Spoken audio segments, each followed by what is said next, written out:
ఒక face value ఉన్నటువంటి ఇంతో అంతో యొక్క నోరు ఉన్నటువంటి ఆ యొక్క వాడు తప్పో రైట్ అయినా సరే విషయం మీద అవగాహన లేకున్నా సరే వాళ్ళకు ఒక చరిష్మా ఉన్నటువంటి ఫేస్ దొరికింది ఎవరు ఈ పవన్ కళ్యాణ్ అనే దుర్మార్గుడు బీజేపీకి దొరికిండు వాడిని వాడుకొని ఆ విధంగా అక్కడ ఎస్టాబ్లిష్ చేయడానికి శతవిధాల ప్రయత్నం చేస్తున్నారు.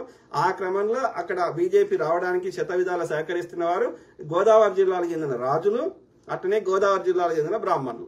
ఇలా టీటీడీలో మొత్తం 90 దాదాపు అందరూ ఆడ మొత్తం పవర్ కంట్రోల్ ఉన్నది, అక్కడ మొత్తం డబ్బుని మేనేజ్ చేస్తుంది, అక్కడ పాలసీస్ మేనేజ్ చేస్తుంది, అంతా గోదావరి జిల్లాలో చెందిన బ్రాహ్మణులే. అది ఎక్కడ రాయలసీమలో ఉన్నప్పటికీ దాని మొత్తం కంట్రోల్ అంటే పైసలు ఎక్కడ ఉంటే అక్కడ దాని మొత్తం వాళ్ళ గుప్పిట్లో పెట్టుకునే వాళ్ళు ఈ గోదావరి జిల్లాలో చెందిన బ్రాహ్మణులు. చిన్నజీఆర్ అంటోడు అక్కడోడే, రాధా మనోహర్ దాస్ అనేటోడు బ్రాహ్మణుడు కాదు కానీ వాడి తెలక కులం అంట కానీ బట్ వాడు గోదావరి జిల్లాలోడే. అట్లా మీరు ఎవరన్నా తీసుకోండి. ఓకే.